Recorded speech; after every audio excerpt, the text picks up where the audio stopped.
Welcome, fellow entrepreneurs and goal getters, to Entrepreneurial Elevation, Unleashing Greatness Within with myself, your host, Kelly Beveridge, and my special guest today, Zulfiya Forsythe. She's from Uzbekistan, yet she resides in Boston. Super excited to talk to her today. She's the CEO of Omadli Group, which is a full service data analytics and AI firm. And she is an expert in construction AI. Her passion and her background, she loves healthcare and real estate investing. She was a seasoned CPA and a data analyst. So she's got a ton of knowledge, a ton of wealth of information. She has an amazing story. She's so fun. I love her personality. I'm really excited to pick her brain today. We're going to be talking about how to streamline your operations using AI agents. We're going to talk a little bit about her story and just where the conversation takes us. So, Zulfiya, welcome. Thank you, Kelly, for introduction. Oh my gosh, I'm so excited to have you here today. You know what I want to do? I want to start with your story because my audience is mostly entrepreneurs, people who are goal setters, who've gone through some adversity to get to the things that they want for themselves and their lives and their family. And I know that, you being an entrepreneur, you had a bit of a challenging start in before have seen your success that you do now. So can we go back to the beginning? Can we go back to your story around how did you start this business and what were you going through at the time? Sure, 100%. So I actually started my first time, my first take on entrepreneurship in 2020 when the COVID happened because I got laid off from my W-2 job. And I started to kind of like, all right, well, let me go on Upwork, for example, a freelance website, and try to see if I can find some type of opportunities. And my first opportunity was helping somebody in a real estate property management side. I know Yardi very well. It's a real estate property management software. So I was like, but I was very terrified, to be honest, because my background comes from corporate. You have a manager, you have a team that you can go back to ask any questions. So if there's any screw up, basically not alone. But here, people are hiring me, paying me, and looking at me as an expert to actually take them from A to Z, from beginning to the end. I don't have nobody kind of to lean on to. And remind you, at that time, ChatGPT is not available, so you cannot go and do the deep research or or quickly prompt like, "How do I solve this situation?" You just left to the worldwide web, basically.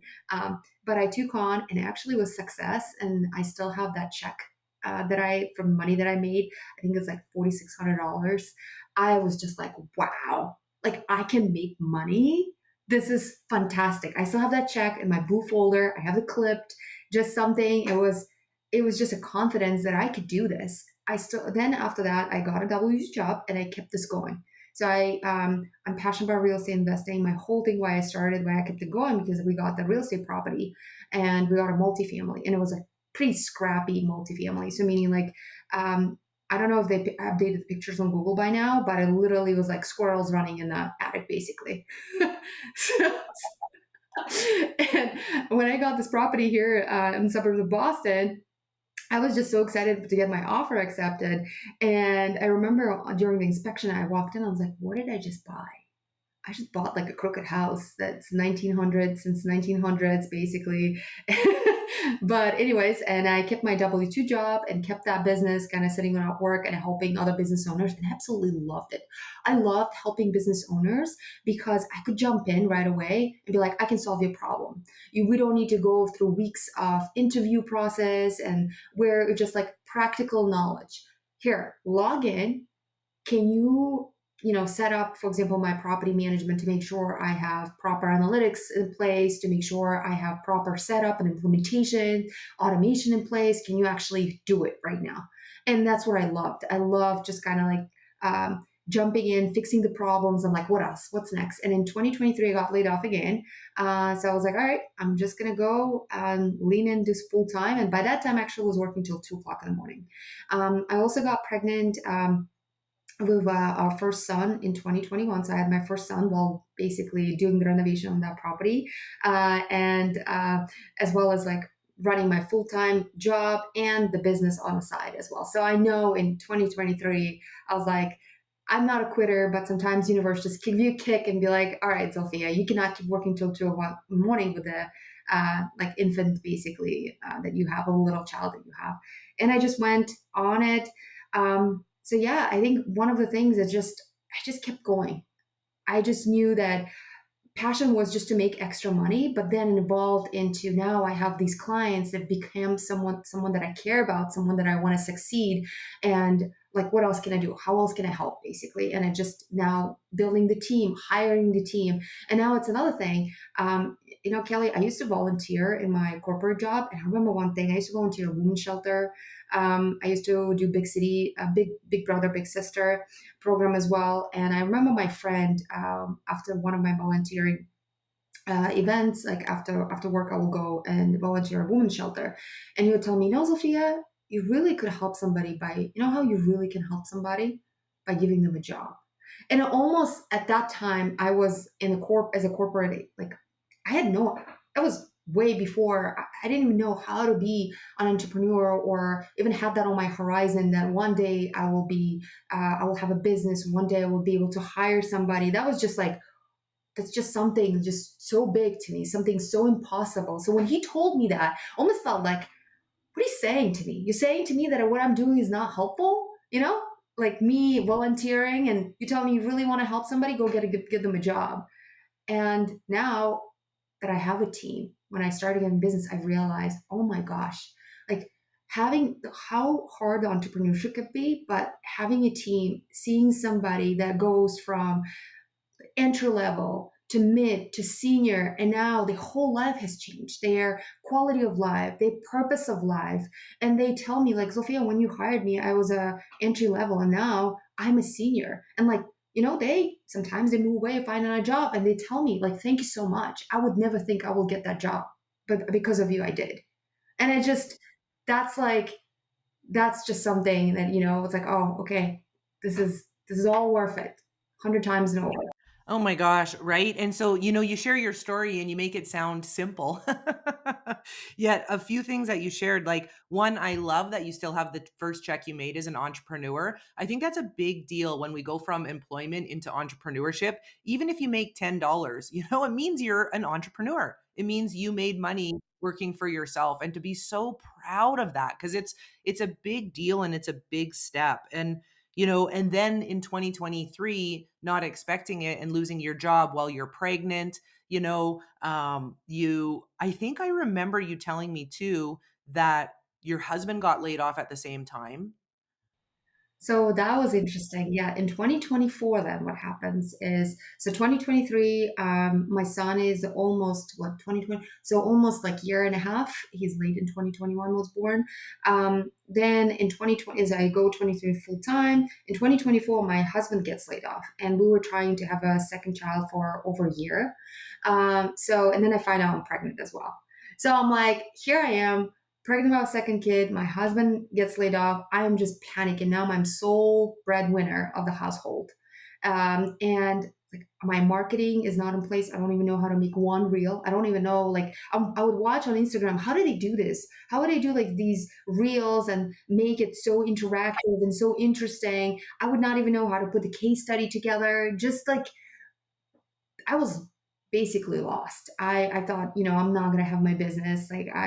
But what I did is I pushed through. I got into Dan Martell coaching program, and I always used to read books, but now I have a community to go back to and ask questions. And I just kept showing up every single day. And I was so grateful for my pregnancy that I did not like, I was able to push through my morning sicknesses, did not take a nap, because you would have some time get tired or not have the energy. And I'm just so grateful that I had all the energy, that I didn't skip a one day of work. I just worked till my delivery. I delivered, and at the same time I was like with my laptop, like, all right, like I remember my some of my partners that I work with closely, some of my clients, they're like, I basically text them in the morning, hey guys, it's 9 o'clock. I'm on delivering a baby. And then a couple of hours later, hey, I'm back. What was that? What was that project about?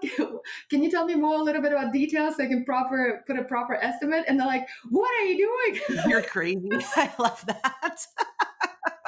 But this is real talk, right? Real life, and it can be messy. And I think the reason why I love your story is because it's real. We decide we're going to be an entrepreneur, and usually that's when we get tested or life happens. And it's like, how do we just keep going, right? When we feel like sometimes the odds are stacked against us.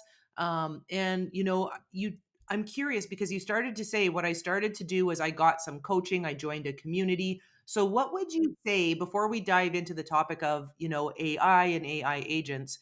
Just curious, what played a role in your turning point with the evolution of your business starting to blossom? I think one of the things that coaching, right, helped me a lot because I've surrounded myself with people that are pushing through their adversities and that are always like the bad. This is the strategy that you should do.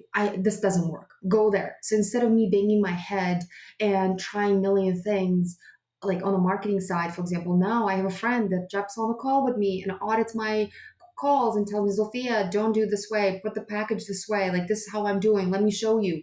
And then boom, all of a sudden my light bulb. So instead of me spending weeks trying A/B testing something that I'm completely wrong on, I have now friends that we care each other. And if they have a question about AI, I jump on and I help them out. We unlock each other like this. And I think it's a community that I've got from my coaching, and also like the fast, I would say the speed to your decision making and to your analysis paralysis. Another thing is niche slap, as I was just like trying to serve so many industries and I got niche slapped so many times. And I think another thing is like I was reading all these books from Alex Ramosi and everybody else and everyone that I ever met. They're like, pick a niche, pick one vertical and become the best in that vertical. That now you will have clients just coming to you. But at the same time, it's kind of frightening. Now you have to say no to every other business that's coming. Like, and advice that I've gotten was like your marketing could be to kind of mitigate that. Your marketing should be towards your niche, but if people come in and you can help them, and if it's really something that would not, let's say, huge distraction that's coming on your table, take that opportunity. You need the cash at the beginning, especially. But your marketing still needs to stay on track for the niche that you support. And another thing that I also see is why is that important? Because as I was serving on AI implementation and data analytics implementation, it's always unknown. I work with different systems and technological staff of my client. And due to lack of niche, there's different systems. They might have different limitations. They might have also business model, how they operate, knowing their all the pains and helping them to succeed just becomes so hard. And on the back end with the team, deliverables and it just really hard to scale, and it just causes so much pain on both ends. So this is where I'm like, all right, I've got the niche, I got to stick to it, and I just love that I made that decision. This is one of the things I'm really proud of, that we as entrepreneurs, I realize we love to solve problems. And sometimes, like in me, focus is a key, and focus is really hard to find because you're like, oh, I can do this, and I can solve this, and I can do this, right? And your hand and like your mind start working in all of these directions on how you can solve it. But then it's time, it's opportunity cost, and this is where I'm just like, focus is one of another thing. My Graham Barlow is my coach as well, actually, and one of the big things that he constantly comes me back is like, focus, Sophia. Just if you put all your time and energy into one thing, you can be so successful. Your team could be so successful. So just focus, narrow it down, narrow it down. And I feel like this was one of the biggest pluses for me. Oh my gosh, I love it, right? I love it. And I agree. And my mentor used to say like the reason why most people don't make it as an entrepreneur is because they're not willing to focus on the same thing over and over again and become a master of it, right? Because as entrepreneurs, we like to be what else is out there? What's going on, right? What other problem can I solve? And so get really great at what your niche is, and that's how you're going to be able to grow and scale your business and help so many people. I also love how you talked about just coaching and community, and as an entrepreneur, a lot of times it's putting our ego to the side and asking for help and asking for support and following the people who have the things that we want, because that saves us so much time and money. So I love you talked about that too. You know what I want to chat about? I want to talk about this concept of an AI agent, because I feel that this is also your zone of genius, and that's what you help, construction businesses and businesses, implement. But so I'm going to ask a really simple question first. What is an AI agent? And then how does it differ from like traditional, like automation tools? 100%. This is such a good question. So AI agent has ability. So AI agent, first of all, it's a large language model. All there is, it's a statistical model that has the ability to recognize human language. Human language when through different modality. Modality means through voice, through text, through video. So now, if we had machine learning for a long, long time, I mean, it's always been here. So it basically gathered and indexed all the information that is out there on World Wide Web. Every book it read, every article that's been out there up to this date, for example, it read. So it's a large language model. Really, the agent, it's large language model. Like, for example, when you go to OpenAI, right, ChatGPT, you notice that sometimes it would be like for like different models that would be like for mini, or there would be O3 reasoning, or GPT 4.1, GPT, like at the beginning was GPT 3.5, for example, right? All these different tiers. So that's really large language model. And agent is the model that is fine tuned to perform certain tasks. The model that is designed or being kind of like set up to become your receptionist, to become your secretary, to handle your emails, or to handle your customer relation management system, for example, or to handle your project management. So now it's trained to know that system, to know the items that come through that system, to see how, for example, the records are created in that system.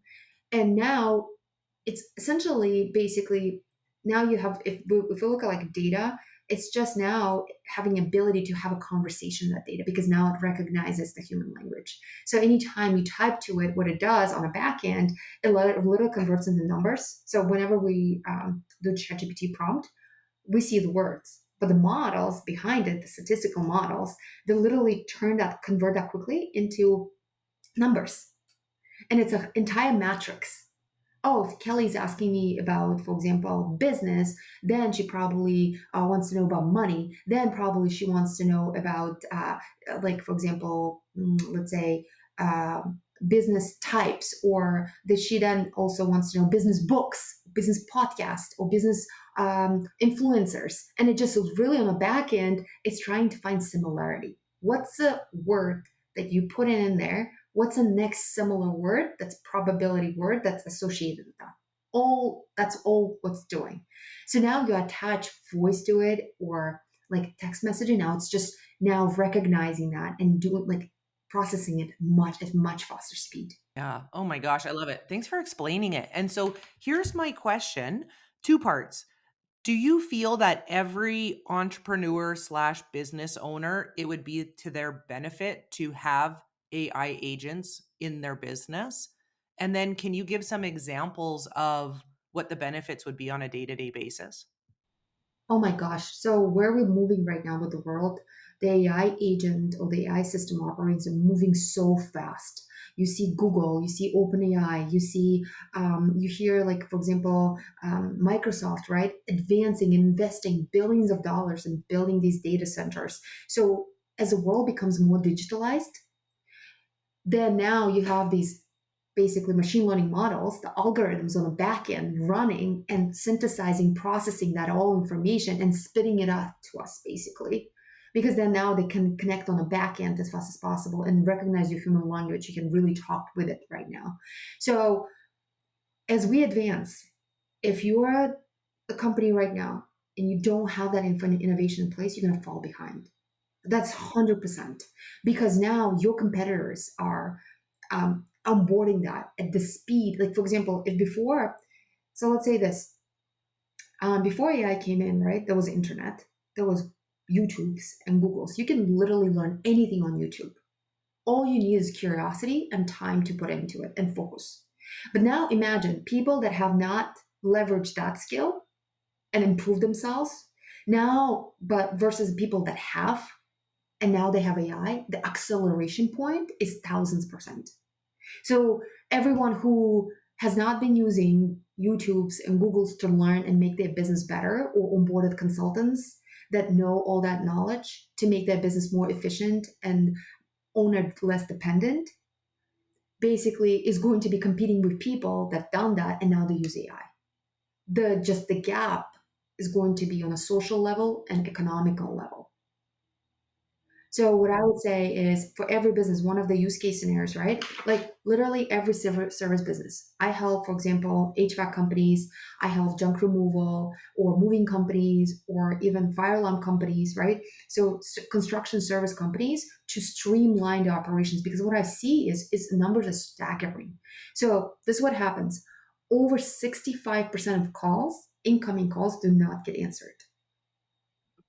Like, have you tried calling any like a service contractor, like for example, for landscaping or for like to fix your pipe, for example? Like, have you had an experience of calling any one of them? How often do they pick up? Yeah, that's true. Like most of the time you have like you'll make a call, oh, they're not answering. So then you okay, who else can I call? I'll call them. Oh, they don't answer. Like and you're calling until you just find somebody who picks up the phone.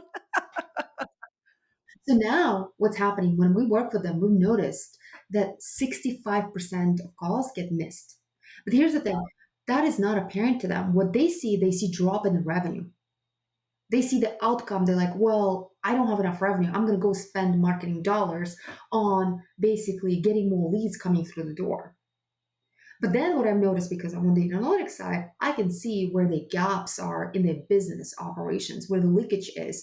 I see that they got so many leads, they got so many confirmations, but only 2% converted because they failed on follow up or they failed to pick up the phones.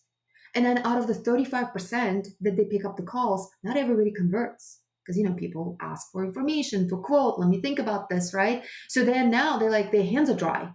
They're like, well, out of 35%, I had maybe like 10%, but I have a team that needs to, like, I would like to scale even 10 or 5%. And you can see the gaps in their systems and just how basically they don't have a lead problem, they have a business operations problem. And this is where I have a voice AI agent, Vicky, for example, and I would love to demo it. Like, I would love to call in and kind of show you as well. It picks up every call, then it makes sure there's a follow-up, it sends a form, it books an appointment for you, and it enters that record into the system. So you actually see the lead came in, when was the last time you talked to them, what was the follow-up about, how many times you follow up with them, for example, and was there any appointment, or if it's urgent, 24 hours, it pins the right technician, and if that technician is not answering, it pins them again and tells you notification. So instead of you scrambling here and like, what happened? Did we get back to that person or not? Like, did you had a chance?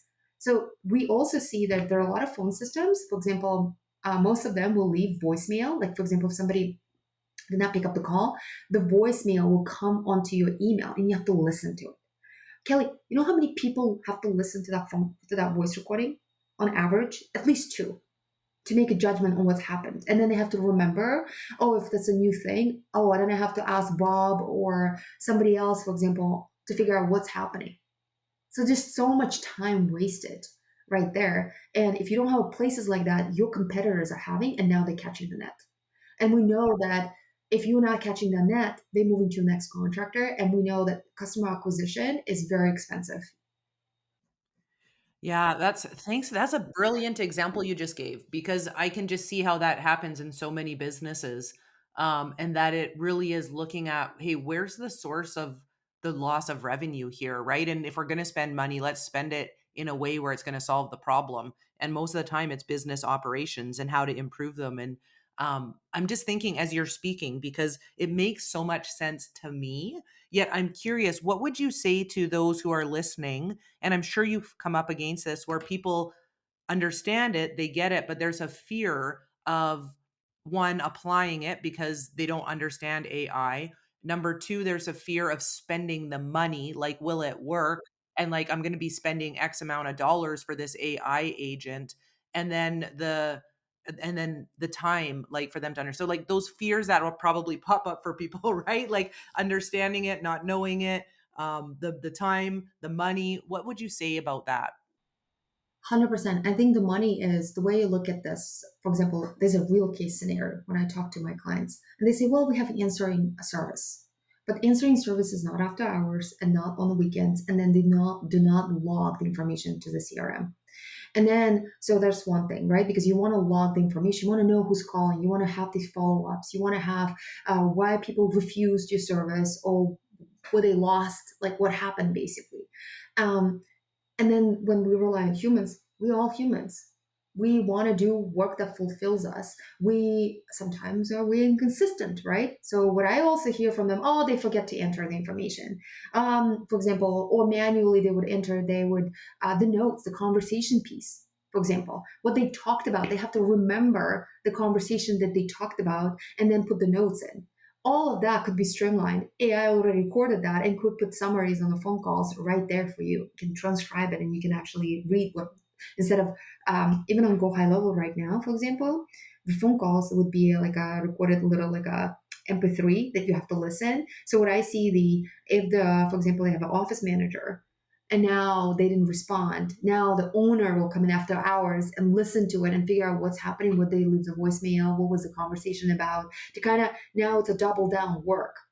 And when we talk about price, so let's think of it this way in the United States, if you want to hire somebody part time for office manager, you probably spend 50,000 full time, let's say $25,000 part time. Somebody to come in and you pay taxes for them, or even if you go offshore, you spend $25,000 a year.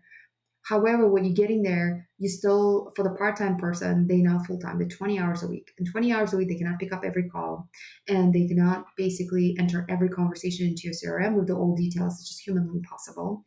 And then if they leave, if you want to scale, you got to now up them to 50,000 and you're going to train them.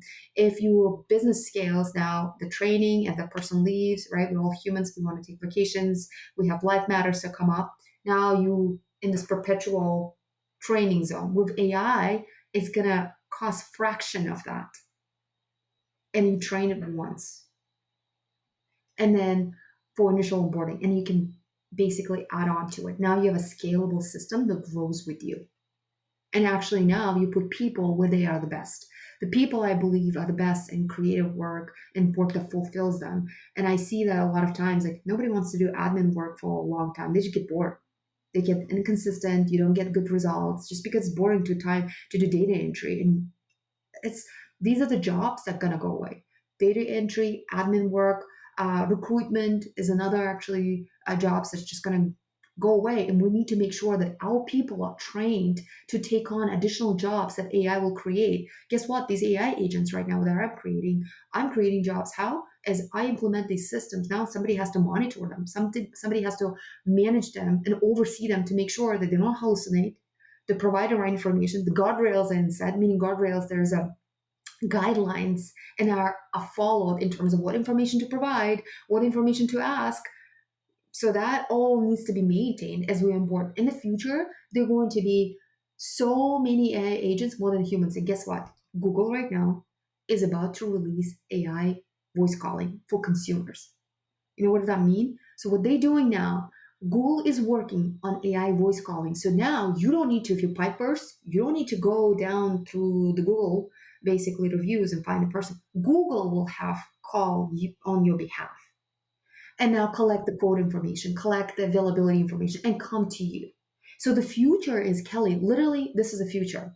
You're walking down the beach, for example, with your dog, let's say, right, or with your pet, and you have glasses or you have some headphones, and the phone call comes in, let's say from your friend, and your friend saying, "Hey, Kelly, I would love to meet for you. Let's go get like some dinner, for example," right? So now AI agent is sitting there actually and telling you and listening to all of this, and after conversation, telling you, "I'm going to arrange a phone call. I'm going to arrange that dinner with your friend. I know your schedule. I know when you're available. I know the best place that you like if you have some preferences." And then these AI agents gonna talk between you and your friend and arrange all of that, basically scheduling, all of that, restaurants, booking, and all you have to do is show up. Or you might say, you know what? I want to have my clothes cleaned. I have this beautiful presentation that I'm speaking in front of 1,000 people, and I want to look amazing. I have a suit that I want to prepare. You talk to your agent, right? Um, and now AI agent is going to call the cleaning services around your home because it knows where you live, and then arrange the time for you to drop off your cleaning and tell you how much it will cost you. This is going to be the future. So if we are not, isn't that wild? It is as you're sharing it, but as you're sharing it, I'm like, that's pretty cool actually. Like it's that's really cool. That's what it's gonna be, and it's so funny because I was gonna ask you where you thought the future and the evolution of AI was going, so this is a great examples. The phones will become like a pager. Remember the pager? They will become a pager. And I had this thing. So last year when I was putting sleep my toddler, I literally thought, you know what? You know how we watch this the Marvel movies where you have, for example, like Captain America's and whatever, they have these screens, right? Where they touch things and things come kind of like in animation, right? And I thought the future is going to be me telling the bedtime story to my child, not reading him a book, but literally be like, let's read this book digitally together. And I pop up on my screen. I click on the characters of that book and they become animated. The dog will sprint, the bunny will jump, and we'll tell the stories that way. And it would be probably for my glasses or something, and it would be super interactive, and maybe we can even create the stories as we go together. I mean, this is going to be the future. Yeah, it's so true. And as you're speaking, I'm just sitting here thinking it's so important for entrepreneurs and business owners to embrace the change, and not fall behind and start to get educated and be open to the innovation, so that their businesses can grow and scale because it's happening, whether we want to look at it or not. And it can be a beautiful, beautiful blessing to all of our growth. And a big thing that you and I, one of our mentors, talks about is how to buy back our time. The goal of being an entrepreneur is not necessarily money freedom, it's time freedom. And when you're sitting here speaking about the AI agents and all it could do is where my mind goes to is what a blessing, because that's going to free up my time to do the things I want to do, which is hang out with my family, focus on my health, see where else I could be of service, go and give back, pour into my team. And you mentioned it too, that allows people to be more creative and do the things they love to do within your team versus having to do the tasks that no one really wants to do anyways, Yes, 100%. right? Which is Yes. so great. Okay, I'm just curious. A question before we start to wrap up. What do you wish more people understood about leveraging AI and using AI and AI agents for their business success? That's a good question. I think another thing that I try to say to my clients is let's not use AI word. It's a technology. It's just a technology that now will help you to automate those manual processes that you have. But I also would like to work on changing our mindset, opening up how else can we make it better? Because the whole point when I was an accountant and I changed careers to become an IT person, the one thing that pushed me into this, I just asked myself, how can I make this better? How can I remove myself from these manual things and tasks that I had to do every month? How can I make this better? So, and I think this, if we ask ourselves, hey, how can I make this better? How this technology could help me to make more money? And it's on me to explain it in such a way that is so simple. I think it's on us, on entrepreneurs, to learn how many communicates because you know how Steve Jobs was talking about Apple. He was talking about this not as a like a piece of technology. Like he was talking about as a tool that helps you to solve a problem. It's a problem solving tool. And I think the hardest part for us entrepreneurs, for me sometimes, is yes, sometimes I feel like I'm not tech. I'm an accountant, you know, but also being in tech for 10 years now, working on data analytics and AI, I catch myself. I'm like, all right, Sophia, try to explain it a simple way. How can this technology help now make more money for the business owner? How can I help them to capture all their leads and convert them into customers as fast as possible, as most efficient as possible for them, so they business can thrive? Absolutely. And that's what it's all about. And I think the first step is just being open and reaching out to people who have the expertise and asking questions and getting your questions answered. And so Zofia, that's where you come in, right? Someone like yourself reaching out to yourself and just saying, "Hey, like I want to explore this. What does it look like? What does it mean? How can you help? What does it cost?" Like getting those questions answered. And so maybe tell us a little bit about where to find you, and what you have available. I believe you do AI audits for people. You can support them in various ways. So maybe share a little bit about your business and then just where we can find you. Absolutely. I do AI audits, but I do AI webinars, free AI webinars. Like I have one on August 1st coming up at 2 p.m. Eastern time that I'm hosting for business owners just to help them with I educating on. My goal is to kind of shorten that gap on AI literacy and then just share with things that I'm working on, things that are possible for them, to what tools for them to use because it's just so overwhelming. There's a ChatGPT, Claude, there's Grok, there's Perplexity, there's Gemini from Google. I mean, what do you use? When do you use it? How do you use? So my goal is there is like, all right, let's just. My advice always for everybody: if you're using ChatGPT, great, let's master that.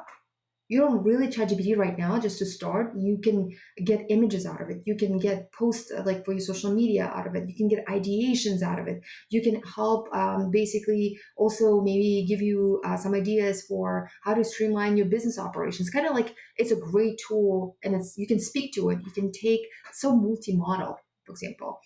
And I would say if you just do ChatGPT, you're already great. But then you can add on one additional layer. And what I'm showing on August 1st, how to use Claude Code for somebody who's non-tech. And I'm going to be showing not the kind of hands-on that you can use yourself after leaving my basically webinar. So you don't have to be, a tech expert. You don't have to be a developer to utilize these tools that are out there and immediately buy back your time. And so people can find me at Zulfiya Forsythe on my LinkedIn and my Instagram. And I know if you're coming from here, just message me, for example, AI library, and I'll send you my AI library, the link from Notion that I have Oh my gosh, with that's all the awesome. more Yeah. details. Definitely go to Zofia and to her Instagram and shoot her a DM and put in their AI library. And what did you say will happen when you do that? I'll send them a AI library link that I have so they can get all the prompts and all the best tips. Oh my gosh, definitely go and do that. I'm gonna go and do that. I'm gonna go and do that. Zilphia, thanks for being here. I have you just have so much great information and that's why I love this podcast is just so we can learn. I know we're just scratching the surface, right, on AI agents and AI tools and AI and who you are and what you do. But that's why I love the podcast because it gets us thinking, and I always just say be curious and be open. And so everybody follow up with Sophia, get your questions answered. And I have a few last questions, but you wanted to add something? Yes, I do. I wanted to, I mentioned that we can also, I don't know if the podcast will pick it up, but we can call Vicky and you can hear how Vicky could respond to you. Do you want to try that? Sure. Yeah. Let's give it a go.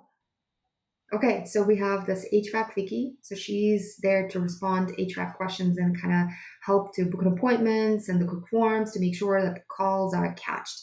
So I'm going to call. Hi, you've reached HVAC iFlow. I'm Vicky. I help with heating and cooling issues. Who's calling today? Hi, my name is Sophia. Thanks, Sophia. How can I help with your HVAC today? Are you having trouble with your heating, cooling, or something else? My heating is not working. Yikes. No heat is never fun, especially if it's chilly out. Can you tell me where you're located? Just a zip code or your city is fine. Sure, I'm in Boston, Massachusetts. Got it, Boston. Is your heat completely out or is it just not warming up enough? It's not warming up enough. All right, that helps. Is this something you need fixed right away or can it wait a day or two? I think I can wait for one day. Makes sense. Just to speed things up, I can text you a quick service form. It helps us get the right tech and parts out so you're not stuck waiting for a second visit. Want me to send it over? Sure, thank you. Give me a moment. Thanks for letting me help. I'm sending you our quick service form. Just fill it out and our team will reach out as soon as possible to get your heating back up. You should get a text in a minute. Let me know if it doesn't come through or if you have any other questions. Thank you. So, what do you think? I should have asked cooling. I know it's summer, No, but that's anyways. okay. That's awesome. That's such a great example. You know what I loved is she sounds like a real person. She's not doesn't sound robotic. It's friendly and it literally gets you what you want right away. And I saw that on your phone. It sent you the form right there and then, which is super cool too. So you get the answers you want right away, and you get the service that you're looking for. Yeah. yeah, we programmed Vicky to like see how she said, "Yikes!" Like, sure, and just a like, there is a definitely. We had some people testing, and they even asked like, "Vicky, tell me a joke," or "Vicky, my air conditioner not working. I see the spark next to my cord," and like, call 911. Yeah, like things to do and things to say. That is so cool. I'm glad we actually did that live example so everybody can hear like how effective it is, right? And how cool that is. That's awesome. Oh my gosh. Okay, definitely. Vicky is your AI agent. Thanks, Vicky. Thanks, Vicky. Okay, so Zofia, a few last questions. Um, and this isn't to do with AI. I'm just curious as an entrepreneur and just as a wife and a mother and somebody who's seen a few seasons of transition, from challenge to success. What would you say today would be your version of success or your definition of success? Oh, that's so good. I think it's 1% better every day, and sticking consistently, showing up, and not giving up, pushing through the obstacles. Because I thought when I basically my husband got laid off, I was pregnant. I thought, oh my gosh, I'm not gonna have my business. My daughter's 8 months plus old right now. I have my business. We're working. We're still here. I'm growing. I just say, 1% every day. Just keep going. And then I also think I'm so grateful for the people that I have in my life, just because people keep showing up on me for me and helping me out. And yeah, that's all. I love it. 1% every day. Okay, next question, because the tagline of my podcast is Unleashing Greatness Within. What is 3 tips you would give someone to unleash their inner greatness? 3 tips unleash their inner greatness. Oof. Have someone that believe in you in your life. If it's not you, have someone to believe in you. And it's my husband. My husband believes in me bigger than anyone else. He thinks I'm a superstar. In my darkest days, he's always my number one cheerleader. Uh, Number two, greatness, I think, is knowing what you want and knowing what you're willing to give up for it. Number three is having your biggest why.